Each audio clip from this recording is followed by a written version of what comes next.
Ndani ya Marko sura 12 ningetaka nisome mstari wa 24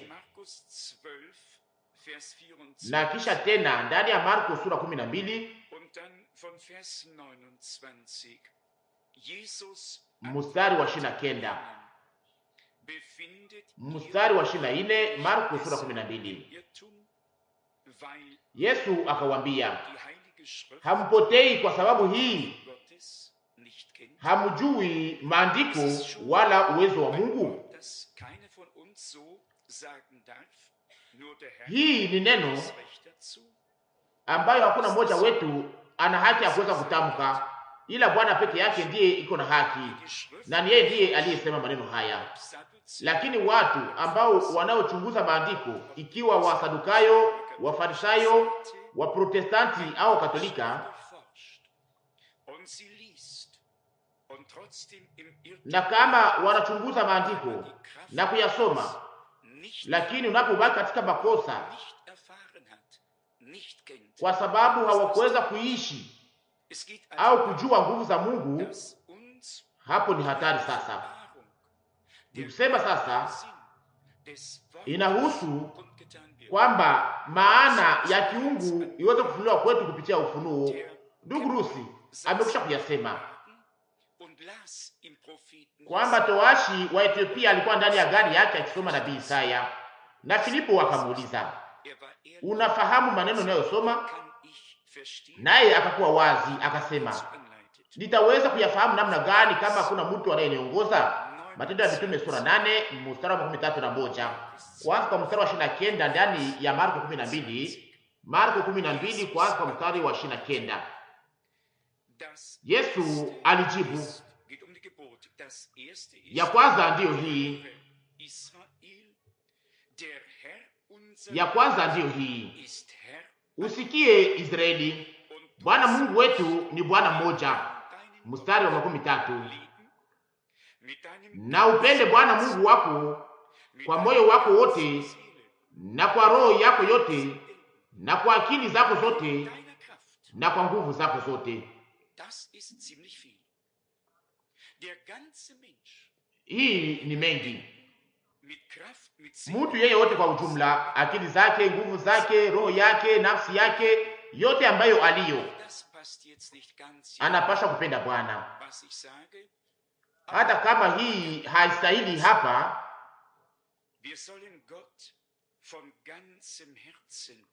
unaweza kupenda bila kupenda, lakini tunapaswa kupenda Mungu kwa moyo wetu wote, ndani ya upendo wake wa tungu ambao aliyotupenda yeye wa kwanza. Tunapaswa kumpenda na sisi, ndipo sasa anakuwa na nafasi ya kwanza, na hapo sasa maisha yetu yote ni yake. Hatujiwazie sisi wenyewe au wakati wetu au kuwa kwetu, lakini tunawaza Mungu. Nataka kusoma tena hiyo shahidi, Marko 12:29. Alijibu, ya kwanza ndiyo hii, usikie Israeli, Bwana Mungu wetu ni Bwana mmoja, na upende Bwana Mungu wako kwa moyo wako wote, bila kuweka kitu pembeni, lakini kuweza kuweka yote kwa Bwana. Endelea kwenye sehemu ya pili ya mstari wa 13, na kwa moyo wako wote na kwa akili zako zote.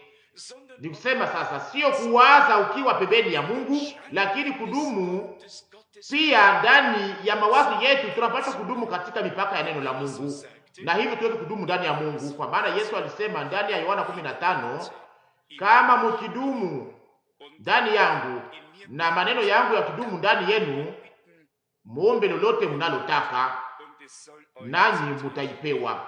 Yohana 15 mstari wa 7. Sehemu ya pili ya mstari wa 13 ya Marko 12, kwa moyo wako wote na kwa akili zako zote na kwa nguvu zako zote. Ningetaka nisome ndani ya Waroma sura 5 neno linalohusu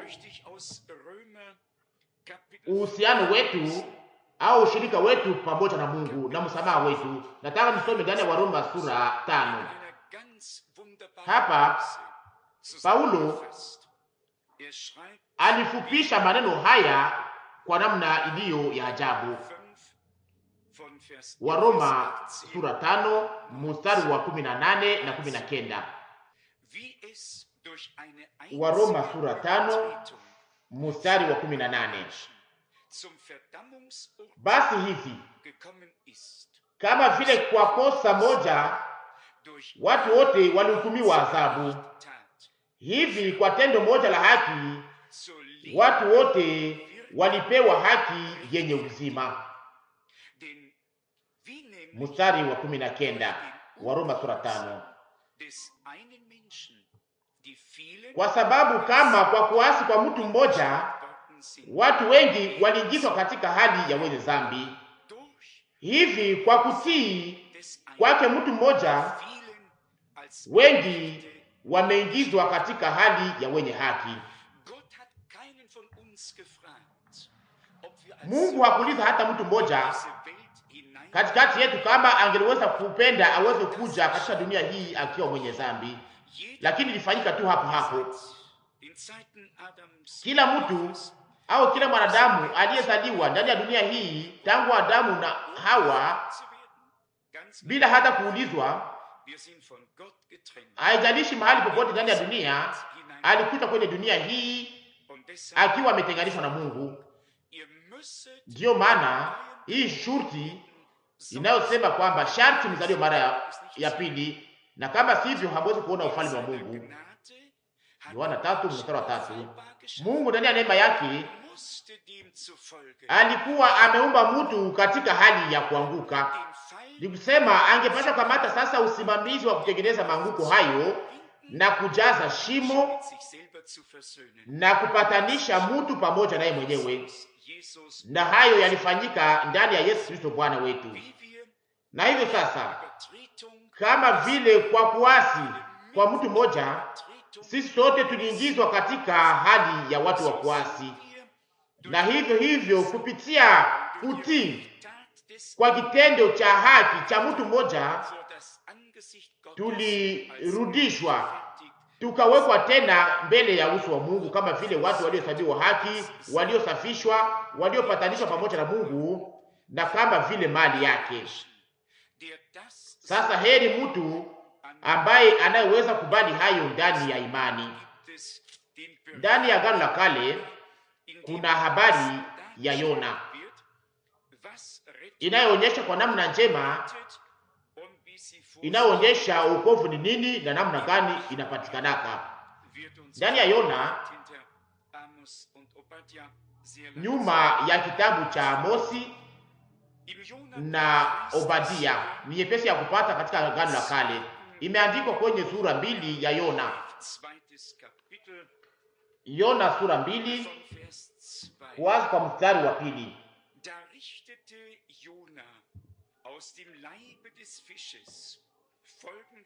Mstari wa kwanza Kiswahili. Yona 2 mstari wa kwanza. Alafu Yona akaomba Bwana Mungu wake tumboni mwa samaki. Mstari wa 3. Mstari wa 2 Kiswahili. Akasema, kwa sababu ya mateso yangu nimeomba Bwana akaniitikia. Toka tumboni mwa Adeze nimelia, ukasikia sauti yangu. Mstari wa 4 au wa 3 Kiswahili. Kwa maana umenitupa vilindini katika moyo wa bahari, gharika imenizunguka. Mawimbi yako yote na gharika zako zote zimepita juu yangu. Mstari wa 5. Nikasema, nimetupwa mbali na macho yako. Hata hivi nitatazama tena kwa hekalu lako takatifu. Mstari wa 6 au wa 5 Kiswahili. Maji yamenizunguka hata nafsi, kilindi kimenizunguka, majani bure yamefunga kichwa changu. Nikashuka hata chini ya milima, nchi na mafungo yake yamenizunguka milele. Hii haikuwa kitu nyepesi. Mnajua nyote habari hiyo. Yona alisema, akiambia watu wale, akiambia mkubwa wa meli na watu wote waliokuwa ndani ya meli kwamba yeye alikuwa mtumishi wa Mungu mweza yote, ijapokuwa alikuwa akikimbia kazi ambayo Mungu alikuwa amempatia. Bwana alimwambia, simama uende Ninawi, naye akaenda akakamata njia ya kwenda Tarso. Na tazama, kukawa zoruba kubwa, meli ilikuwa karibu kuzama. Wakapiga kura ili waone nani ambaye alikuwa katika makosa, na kura ikaangukia Yona. Na anasema tena hapa kwenye sura moja, Yona sura moja mstari wa 9. Yona sura moja mstari wa 9, akawaambia, Mwebrania mimi, na naogopa Bwana Mungu wa mbingu, aliyeumba bahari na nchi kavu. Ndiyo, inawezekana, lakini kwenye njia ya kututii. Kazi inayofanyika kwa Mungu haina maana kubwa. Unaweza kuabudu Mungu, lakini nawasihi iweze kufanyika katika njia ya imani na katika njia ya kutii. Na kama sio hivyo, ijapokuwa mabudu hiyo yote itaongoza mpaka chini, njia ya kutotii inaongoza ijapokuwa hayo yote mpaka maangamizi. Lakini sasa funzo tunayotosha katika maneno haya ni hii: kuabudu Mungu ndiyo, lakini ifanyike katika imani, kwa namna ya haki, kwenye njia nzuri, ni kusema ndani ya utiifu kwa Mungu na neno lake. Lakini mba kutambua kwamba alikuwa na bidii, hakuweza kupingana, alikubali yale ambayo hali ilikuwa ikishurutisha, ni kusema wamtupe ndani ya bahari. Na hiyo ndio inaandikwa pia hapa kwenye sura moja kwenye mstari wa 12. Akoze tunaweza kuanza kusoma kwa mstari wa 11 ili tuweze kuona maneno hayo yote kwa ujumla. Yona moja mstari wa 11. Kisha wakamwambia, tutakufanyia nini bahari iwe kimya kwetu? Kwa maana bahari ilizidi kuchafuka. Mstari wa 12. Akawaambia, munitwae na kunitupa katika bahari, hivi bahari itakuwa kimya kwenu.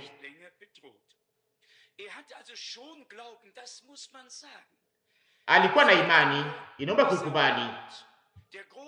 Alikuwa akikosa tu bidii ya kutangaza neno la Bwana kwa ule mji mkubwa uliokuwa na watu 120,000, iliyokuwa ni mji mkubwa katika wakati ule. Juu ya kazi hiyo kubwa, akajiona kwamba yeye alikuwa mdogo sana, angepasha kukimbia ili aende katika lengo ingine. Na nasema kwenye mstari wa 12, munitwae na kunitupa katika bahari, hivi bahari itakuwa kimya kwenu, kwa maana ninajua ya kwamba kwa sababu yangu tufani kubwa hii ni juu yenu. Hii ni mstari wa 12. Munitwae, munitupe katika bahari, na bahari tanyamaza, kwa sababu najua ya kwamba kwa sababu yangu ndiyo inaleta mambo haya juu yenu. Tunaona sasa kwamba watu ambao wanaokuwa wameshindwa wanashukaka chini, kama vile vilikuwa kwa Yona. Nasi pia tulikuwa tumeshindwa mbele ya Mungu, na njia ambayo tunayofuata kwa mwili inakuwaka ni njia pana. Inaweza kuwa inatengenezwa na mamishumaa, ikiwa na nia nzuri, ikiangaa vizuri, ikifunikwa na mambo yote ambayo inayoweza kuwaziwa. Lakini njia pana siku zote inaongoza mpaka maangamizi. Si sote tulikuwa watu wasiotii, na hiyo na tu si sote tunajifunza kwamba hii ni njia ya kila mmoja wetu. Na kisha tunasoma katika sura 2, kwenye sura 2 mstari wa 7, mstari wa 6 Kiswahili: nikashuka hata chini ya milima, nchi na mafungo yake yamenizunguka milele. Hata hivi umepandisha uzima wangu toka kaburi, e Bwana Mungu wangu.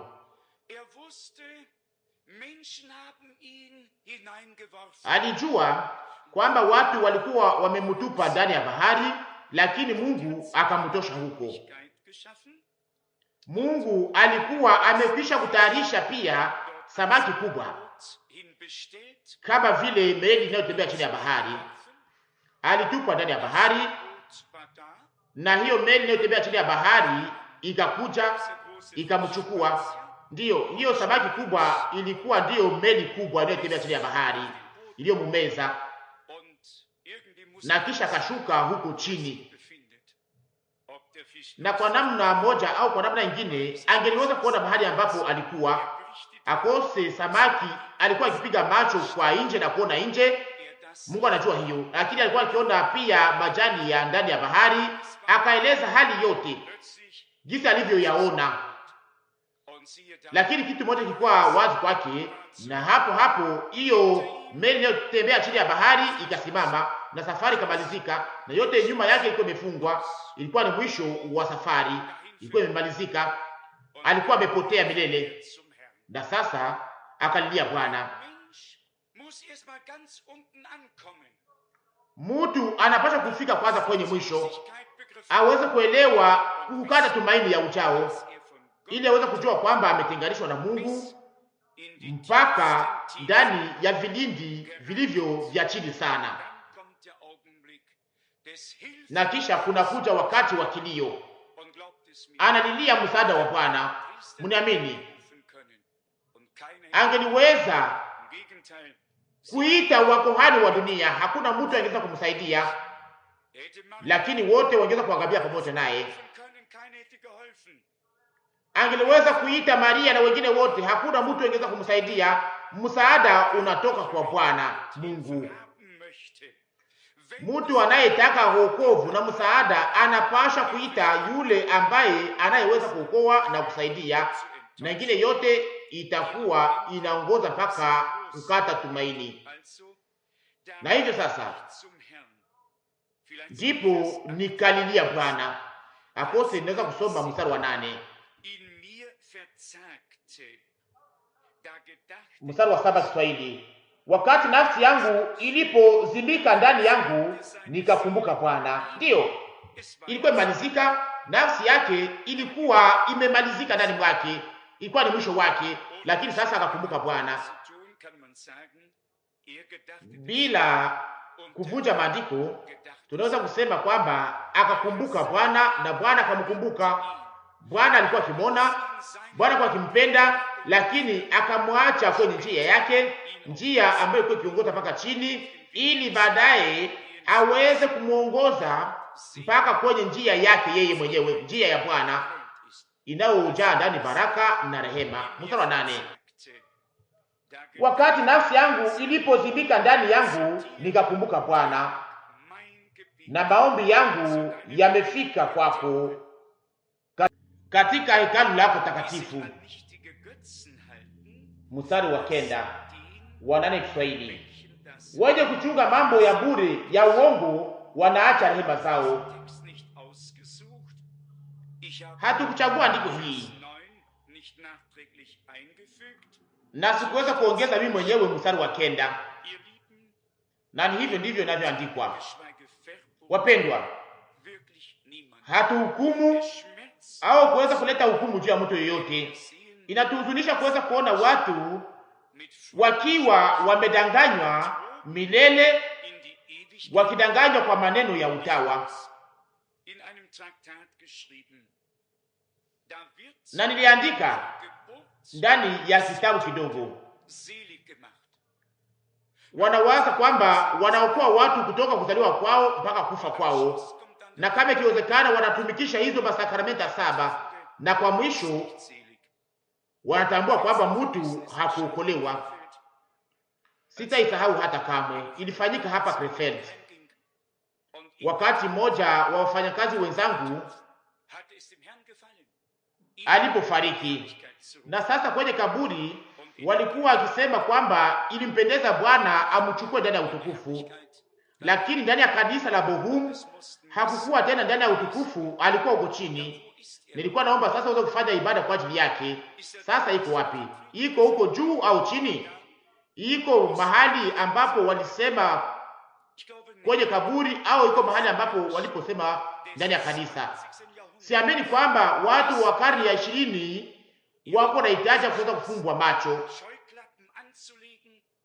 na kuweza kuweka makasketi kwenye masikio au kuweza kupata matafsiri na kuweza kuona hizi madesturi za watu. Na waza kwamba wakati watu walikuwa wakikataza kusoma Biblia ishakapita, lakini Mungu anayajua. Lakini sasa kwa sababu Biblia inaruhusiwa tena kusomewa, hakuna mtu anayesoma na wote wako nafuata madesturi, na tazama upotevu uko unaendelea na watu wanayatambua wakati muda umekwisha kupita. Kwenye mstari wa 10, Yona 2 mstari wa 10, mstari wa 9 Kiswahili: lakini nitatoa dhabihu kwako kwa sauti ya kushukuru, nitalipa kiapo nilichowapa. Na kisha kuna kuja neno hilo ya lazima: wokovu unatoka kwa Bwana. Ndiyo, wokovu wako na wokovu wangu inatoka pia kwa Bwana, ambaye aliyegeuka kuwa mwokozi wetu kwa neema. Wapendwa wangu, leo tunataka sote pamoja tuweze kushukuru Mungu, kuona jinsi hakutuacha tukiangamia, lakini aliweza kutuhurumia. Na sio tu hiyo, pia aliweza kututosha ndani ya makosa au ndani ya mvurugo wa kidini, ili atuongoze katika neno lake. Yote ni neema tu. Tungeliweza kufuata njia moja kama hii kundi kubwa, kama Mungu hangeliweza kutushika na tukukamata na kutupokea kwa neema, kama hangeliweza kutufanyia neema. Na tena zaidi, moyo wetu unapoonyesha na unapopandisha kwa Mungu shukurani,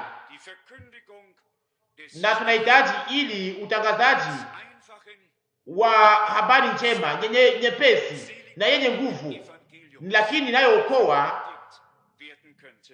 tunahitaji ili habari njema hii pia iweze kutangazwa kwa wanadamu wote kwa ujumla. Na hii inanikumbusha barua ambayo tuliyopokea, na sio kwa juma iliyopita, lakini juma ya mbele tulipokea kutoka radio RTL ya Luxembourg. Mnajua kwamba tuliweza kufanya vipindi vya radio kila siku ya kwanza ya juma asubuhi miaka 10 iliyopita, na hapo barua ilifika kwetu kama vile toka mbinguni. Wanatukumbuka na wanaomba tuweze kuwa na vipindi vya lugha ya Kijerumani, ya Kifaransa na ya Kiingereza. Na naomba pia kwamba tuweze kuchukua hii sote pamoja kama vile hitaji ya maombi mbele ya Bwana. Tunahitaji kweli tuweze kufikia kizazi chetu kwa ajili ya Bwana. Ni kweli, wakati tunaposoma malipo ya hayo, hii inaweza kuleta kizunguzungu. Tunatambua mara ngapi mambo inakuwa bei kali. Mambo yamekuwa bei kali sana, lakini Bwana alikuwa amekwisha kutabiri wakati mgumu. Wakati mgumu itakuja. Ni kusema hatupashi kunungunika juu ya hayo, lakini pasha kuweka hiyo mbele ya Bwana.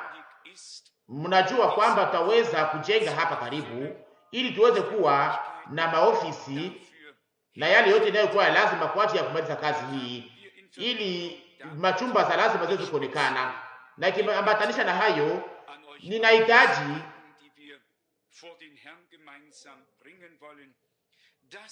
ya kuwapatia, na hii hitaji ya kuwapatia ni kwamba sote pamoja tuweze kuleta mbele ya Bwana ombi. Ni kwamba kundi liweze kuundwa ikiwa na lugha tofauti, sana sana Kijerumani, Kiingereza na Kifaransa. Kwa wakati huu yote inakuwa juu yangu. Ninasimamia mahubiri, kuandika, kutafsiri ninaandika, ninachunguza vitabu ndani ya Kijerumani na Kiingereza na yote, kuchunguza yote inakuwa kubwa sana kwangu, na hiyo haitatembea. Lakini tuombe ili Mungu aweze kupata watu na aweze kuwapatia wamoja na wengine kwa namna ambayo yote inaweza kupangwa pamoja na mahitaji zote ziweze kutimizwa na kushughulikiwa pamoja na sisi sote, ili tuweze kufika kwenye yale ambayo Mungu anayotaka. Tena inaenda tena mbali. Tuombe tena kama tunataka tuweze kuwa na vipindi katika lugha ya Kirusi, katika lugha ya Kicheki. Kuna hesabu nyingi sana. Najiuliza mbele ya Mungu, kama wakati haujakuja ya kuweza kufanya bidii ya mwisho pamoja na nguvu zote na uwezo wote na namna yote inayowezekana, na hiyo kulingana neno la andiko kwamba habari njema hii ya ufalme itahubiriwa katika ulimwengu mzima kuwa ushuhuda kwa mataifa yote. Mathayo sura 24 mstari 14. Haitoshi kusema tu kwamba kurudi kwa Bwana imekaribia na kwamba alama za wakati zinaonyesha hayo. Yote ni kweli, lakini tena tunapaswa kuweka mkono kwenye kazi. Ni kweli, nami pia nawaza mara nyingi kwamba ingekuwa vema ili niweze kupumzika kidogo. Ninakuwa na rafiki zangu, ninaweza kuwa mahali fulani ndani ya milima bila kuwa na hitaji ya kulipa kitu fulani, na pia ndani ya Uswisi nzuri.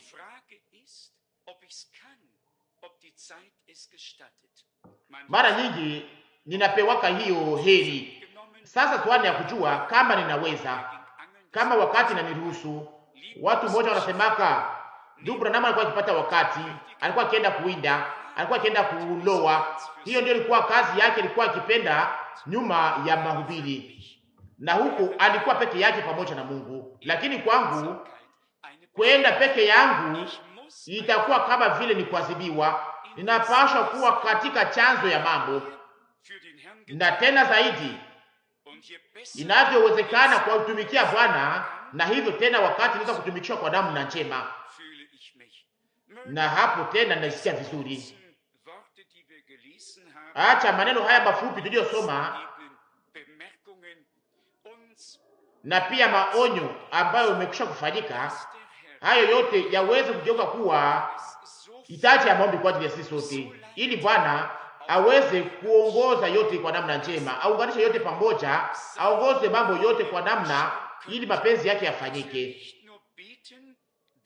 Tusiweze kuomba tu tukisema mapenzi yako yafanyike, lakini kwamba tuweze kusema kama vile Bwana wetu ndani ya Injili ya Yohana, chakula changu ni kufanya mapenzi ya yeye ambaye alijituma. Yohana 4:34. Hata hiyo iweze kuwa hitaji yetu sisi sote, tuweze kufanya mapenzi ya Bwana, na kama vile Yona alivyolilia Bwana, na hivyo wale wote ambao waliosikia kwamba walitenganishwa na Mungu na kwamba njia yao inaongoza mpaka chini, akose kama Bwana aweze kuwahurumia, watu wale waweze kumuitia. Inaandikwa, mtu anayenitafuta atanipata, nitaacha nionekane kwake, na yeye anayebisha nitamfungulia.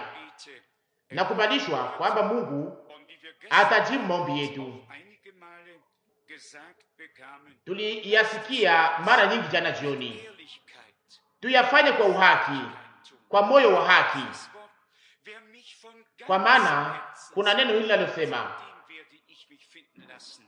mutanitafuta na kunipata kama mutanitafuta kwa moyo wenu wote. Yeremia 29:13. Mungu anataka tumutafute na tumpate ili aweze kutuhurumia na kutubariki, aweze kutubariki zaidi kuliko yale tunayoomba na tunayowaza. Ningetaka nisome tena mara moja hili neno la ajabu ambalo lilikuwa kubwa pia kwa ajili ya Martin Luther. Ndiyo neno la kuhesabiwa haki kupitia imani. ndani ya Waroma sura 5 mstari wa kwanza. Basi tukikwisha kuhesabiwa haki kwa njia ya imani, tuna salama kwa Mungu kwa njia ya Bwana wetu Yesu Kristo.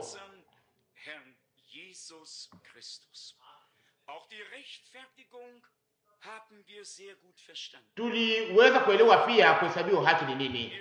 Sio namna ya msamaha fulani ambayo mambo inaweza kuwa inawekwa pembeni kwa sababu inakosa maalama za kushuhudia, lakini kuhesabiwa haki inamaanisha kwamba mtu anayesitakiwa hastahili kustakiwa.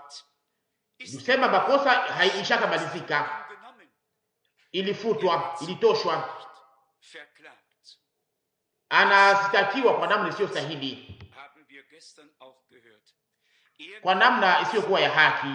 Tulisikia pia jana Isaya 53, alichukua dhambi zetu sisi sote. Isaya 53 mstari wa 6, aliumizwa kwa sababu ya dhambi zetu, alipigwa kwa sababu ya makosa yetu, na adhabu inatupatia salama ilimwangukia yeye, na kwa kuumizwa kwake nasi tumepona.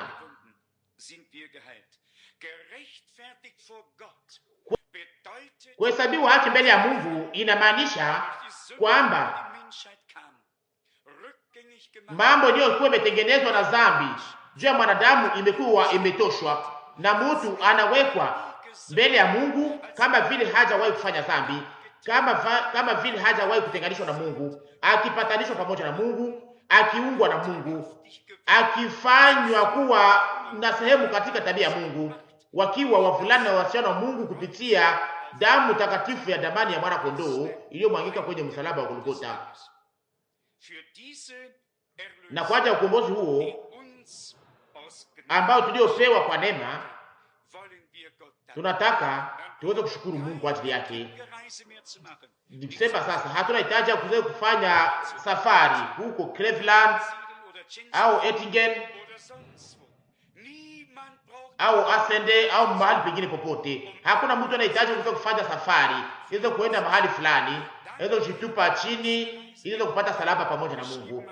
Tunaweza sasa kuanza safari yetu pamoja na Mungu kama vile Buyani alivyoandika ndani ya safari yake ya msafiri, na alitembea pamoja naye katika hiyo bonde ya machozi mpaka tuweze kutoka katika imani tukiona tuliamini. Bwana atarudi, atachukua pamoja na walio wake. Naona kitakuwa ajabu kama hakuna mmoja katikati yetu ambaye anayeweza kukosa siku ile. Kama sisi sote tunaweza kubali neema ya Mungu iliyo katika Yesu Kristo Bwana wetu, na kama kila mtu angeweza kushukuru Bwana kwa ajili ya hiyo, na bila kutafuta njia ya kimutu au njia iliyopita pembeni, lakini kuweza kupokea kupitia imani, ndio hiyo njia ya kiungu, upatanisho kupitia damu ya mwana kondoo. Na hapo sasa kila mtu anaweza kutoa sauti kama vile Yona, wokovu unatoka kwa Bwana na sio kwa kanisa, na sio kwa shurti fulani, na sio kwa kusanyiko, na sio kwa mwinjilisi, hakuna mahali pengine, lakini wokovu unatoka kwa Bwana. Mtu anayetaka kuokolewa anapaswa kuokolewa kupitia yeye, na mtu anayepokea wokovu anaipokea kutoka kwake. Njia zingine zote zinaongoza pembeni ya lengo. Acha Mungu aweze kutupatia neema ili tuweze kukamata kwa makini sana haya maonyesho fupi ya neno lake. Na ningetaka niweze kusema hapa, katika mahali hapa tuna lengo moja, akose neno nzuri, lakini tushakaona watu wakikuja mbele wakiweka kwa nia njema, wakiweka maisha yao kwa nia njema kwa Mungu, wakamata maamuzi yao kwa ajili ya Kristo. Kwa wakati fulani kila mtu anapaswa kufanya mwanzo. Kama mwanzo haufanyike, hakupashi kuwa kuendelea na kumalizika. Wakati tunapoweza kuomba hapa sasa hivi, kama watu fulani wanasikia kwamba wanasukuma kuweza kuja mbele, waweze kuzungumza pamoja na Mungu na kuweza kumshukuru kwa ajili ya neno lake na kwa ajili ya neema, mjisikie mkuwe huru na mkuje hapa. Hakuna mtu atakayeweza kupingwa, Hapa wote wanataka kuweza kuabudu na wote wanataka kuweza kutafuta Bwana pamoja. Hata hiyo iweze kuwa kwa ajili yetu, kama vile tusoma ndani ya Marko 12 mstari wa 13, kupenda Bwana kwa moyo wetu wote na kwa nafsi yetu yote, kwa akili zetu zote na kwa nguvu zetu zote. Hata uzima wetu ugeuke kuwa kitu fulani kwa ajili ya utukufu, kwa ajili ya kusifu utukufu wa neema yake. Hata upendo alionyesha kwa ajili yetu, ule upendo pia katika kipimo cha ujao iweze kurudishwa kwake, na sisi tuweze kumpenda yeye na pia tupende walio wake, tuweze kumpenda na tuweze kupendana sisi kwa sisi katika upendo huu wa kiungu kwake yeye. Mungu mweza yote apewe utukufu wote katika Yesu Kristo. Amina. Baba ile mbinguni, kwa moyo wote nakuambia asante kwa ajili ya neno lako. Nakuambia asante kwa sababu kupitia neno lako umetuzungumzia, kwa sababu unaendelea kutenda kupitia Roho Mtakatifu wako. Bwana, najua kwamba wengi walipokea nuru, ulitimiza mambo makubwa katika mahubiri. Bwana mpendwa, tukamate, utuchukue kwako, tufanye neema kwa sababu ya jina lako takatifu. Ushukuriwe kwa sababu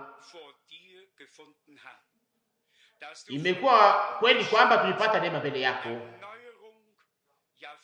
kwamba ulitupatia msamaha, kufanya upya, ndiyo salama pamoja na Mungu ndani ya Yesu Kristo Bwana wetu.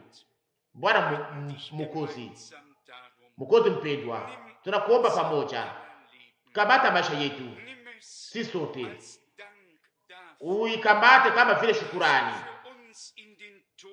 kuona gisi uliingia katika kifo kwa ajili yetu. Amina. Ili sasa nasi tuweze kuishi kwa ajili yako, kama vile Paulo alivyosema, sio mimi naishi tena, lakini Kristo anayeishi ndani yangu, na uzima naoishi sio mimi nayeishi, lakini Kristo ndiye anaishi ndani mwangu, kulingana na Galatia 2 mstari wa 20. Bwana mpendwa, kusiwe mtu mmoja anayekosekana, kusiwe mmoja anaweza kupotea katikati ya wale waliosikia sauti yako na kupokea neno lako. Uko hapa kwa ajili ya kushuhudia neno lako na kupatia kila mtu baraka ya kipekee. Bwana Mungu mweza yote,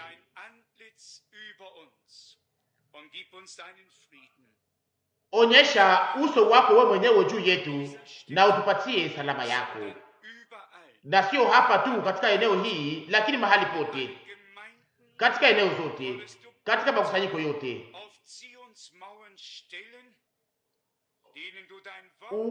Uweze kuweka ulinzi au walinzi juu ya ukuta za Sayuni, ambayo za kufunulia neno lako na mapenzi yako, ili neno lako tena liweze kutangazwa, yale yaliyokuwa yametangazwa kwa mwanzo kwako wewe Mungu mweza yote. Tunasema sote pamoja asante kwa ajili ya yote ndani ya jina takatifu la Yesu. Amina. Amina.